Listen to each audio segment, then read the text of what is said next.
3:45. L'entrevista.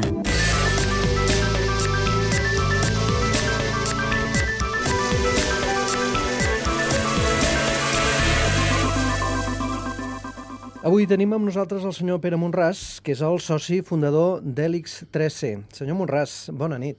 Bona nit. Helix 3C es defineix com a constructoria, una empresa dedicada al pensament i l'acció basada en l'economia del coneixement. Expliqui'ns una miqueta què vol dir exactament això. Simplement que la matèria prima ja no és anar a comprar la llana a Austràlia. La matèria prima és aconseguir un talent, activar-lo i fer que les organitzacions en si mateixes siguin talentoses. Quan va néixer Helix 3C? Bé, té una llarga història perquè en el 2000 vaig ser el president fundador del Cercle pel Coneixement i després allà va venir la idea de fer, posar en marxa una consultora, que ens va agradar dir-ne constructora, perquè no anem a dir nosaltres el que s'ha de fer, sinó ajudar a construir per les persones que estan a cada lloc el que elles vulguin. Per tant, fer treure el més genuí que tingui la gent perquè ho facin. Una tasca important i destacada d'Helix 3C són els plans d'activació territorial, que se'n diu, és a dir, plans perquè un territori determinat innovi, reinventi, faci créixer la seva economia. Així mateix. Seria això, oi? Això parteix de la idea o de la filosofia que el canvi es pot fer des de dins sense esperar ajudes amb la iniciativa pròpia. Potser és una mica més sofisticat. Jo en dic els plans activa't, en el sentit que el que toca activar no són les pedres, el que toca activar són les persones. I per què això? Perquè estàvem entrant ja en la crisi. La crisi sempre es diu que és del 2008, va començar el 2007. I per tant ja estàvem anticipant, veient coses que anaven a passar. Davant d'aquestes coses, què ens passa? Que no tenim recursos. Doncs no, en tenim. I són recursos ociosos. Els que tenim en la ment de cada un, el talent, i els que podem fer compartint les coses amb altres. I aquí va donar origen als plans Activa't, a fi i efecte de que les persones, entre elles, activades elles singularment i activades en cooperació, donen molt de si. Sense necessitat de recursos dels clàssics, recursos d'infraestructura o recursos de processos, sinó recursos de continguts. La gent sap pensar, si se'ls dona la possibilitat i se saben activar per trobar respostes als problemes. Són plans en territoris concrets, oi? Podria ser doncs, un poble, una comarca, un barri... Sí.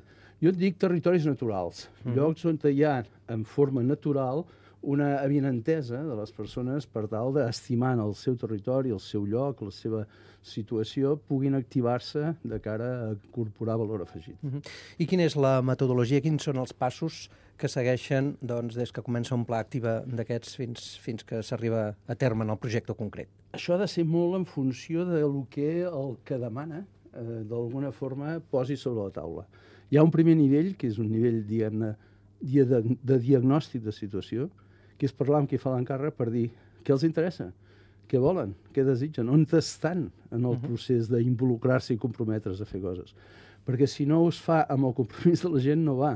Per tant, el primer important és que qui fa l'encàrrec es pugui tenir una reunió de diagnòstic de situació per després buscar quins podrien ser els líders naturals, un grup no més de 20-25 persones, que d'alguna forma s'avinguin a tenir una sèrie de reunions de treball en les quals, per unes metodologies que fan treure no tant allò que desitjarien, sinó que voldrien ser, quines són les autenticitats del lloc, per llavors, a partir d'aquí, construir processos d'activitats que s'hi corresponguin. I el que ho demana el client és empresa privada, és administració, és tot barrejat? És tot barrejat, encara que predomina, òbviament, en territoris naturals d'aquest tipus, els ens públics. Se'n diguin consells comarcals, ajuntaments, hem fet de tot. El qual ara té, a més, l'inconvenient que les administracions, evidentment, els recursos materials o monetaris són nuls, no? Per tant, sí que estem ja tenint contactes amb associacions empresarials perquè prenguin consciència de que no es tracta només de fer la teva empresa, sinó de contribuir en el territori a que portis un valor afegit que també et servirà per la teva empresa, esclar. Per que ho entengui millor l'oient, la manera de funcionar, per exemple, fa poc han tingut un pla d'actuació a Sant Carles de la Ràpita. Va ser un projecte que es va concretar finalment amb una estació nàutica molt acreditada i reconeguda, no? Però el procés no és tant l'estació nàutica, sinó el generar, amb aquests treballs que fem, unes voluntats conjuntades, compartides, que facin que la gent entre ells comencin a veure jo tinc això, jo tinc allò, jo tinc allò. Doncs per què no ho posem en comú i d'allò que no ho feien servir gaire posat en comú, ens surt una cosa nova de molt més valor afegit. No sé si m'explico bé. En definitiva, es tracta de buscar una cosa amb la qual potser no hi havíem pensat i que es descobreix a base d'investigar-ho, a base de... tu sol, però que amb els altres hi penses, dius, ostres, com no se'ns viu corregut abans, no? Són coses simples, és cert, però com que estem acostumats a pensar en termes de que si no tenim recursos materials ja no podem fer les coses, ens oblidem que nosaltres som un recurs, un talent, que posat en comú amb els altres es generen sinergies que donen molt de si. Això és algo que és molt substancial. Estem abandonant l'estratègia in, cadascú per ell, individualisme, que estem entrant en les estratègies co. Cooperar i compartir és un valor afegit que, en les condicions de crisi que tenim, probablement és un recurs ociós que tenim que activar-lo ens pot donar molt de ser. Parlant d'aquest context de crisi, la crisi és un incentiu per activar plans així, però alhora també és un fre, s'han de combinar les dues coses. Home, l'ideograma de la paraula crisi en xinès és a la vegada que crisi és oportunitat. Però, esclar, l'oportunitat s'hi ha d'estar amatent, a saber-la despertar, a saber-la trobar, a saber-la veure, no? En aquests moments estem tan acostumats a veure lo tangible que ens descuidem moltes vegades de veure lo intangible. Les voluntats, les confiances, les coses que mouen a les persones. I com que sempre mirem a l'objecte i mirem poc al subjecte, ens perdem de vista la possibilitat de, coordinant subjectes, compartint els subjectes, es poden fer coses que ni ens imaginàvem. La prova, per posar un exemple d'aquests que sempre posem, és el que va passar a les Olimpíades de Barcelona. El voluntariat va ser extraordinari, va fer una cosa molt maca, no? Bé, això en situacions extraordinàries o especials s'activa. Per què no ho fem en situacions normals? Quins són els elements que ens permeten sentir-nos identificats amb alguna cosa que ens aporta valor a nosaltres? Perquè si no ens n'aporta ja no ens hi fiquem. Però si ens aporta valor a nosaltres i a més l'aporta al col·lectiu, doncs domino. Hem parlat de la crisi com a incentiu, que és això que ens explicava ara, però també ho és com a fre, per exemple, de cara al finançament d'aquests projectes que es vulguin engegar. Ara hi ha un gran debat. Hi ha part que diu, políticament i socialment, austeritat. Hi ha una altra part que diu creixement. Bueno, l'austeritat ens pot portar a la paràlisi, però el creixement, quin creixement parlem? De creixement d'estructures, que ja en tenim no sé quantes i no es fan servir? Creixement de processos, de fer més bé les coses? O creixement de continguts, de pensar d'una altra manera, d'activar el talent, de fer que la gent comenci a cooperar en una forma diferent? Nosaltres parlem d'aquest tipus de creixement.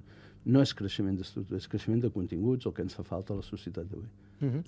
La filosofia és buscar, com ens ha dit vostè, la singularitat de cada territori i mirar de singularitat amb una altra S, amb una altra S, permeteu que ho digui.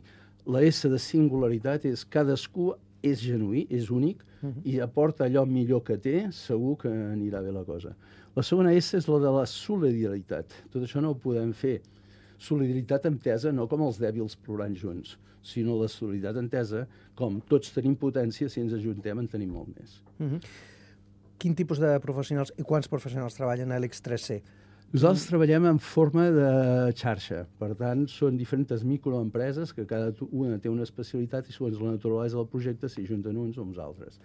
Hi ha projectes, aquest últim de la Ràpita que comenteu, el vam comentar 5 persones. Entre elles una companyia amb la que estem aliades d'Israel, que té una capacitat a nivell internacional molt gran per moure coses d'aquestes més novedoses, no? Perfils els tenim de tot tipus, és a dir, hi ha persones que són arquitectes, hi ha persones que són consultors més clàssics, hi ha persones, doncs jo mateix soc metge, no soc un consultor clàssic, no? Però són totes persones que poden aportar un valor afegit en el projecte que dissenyem.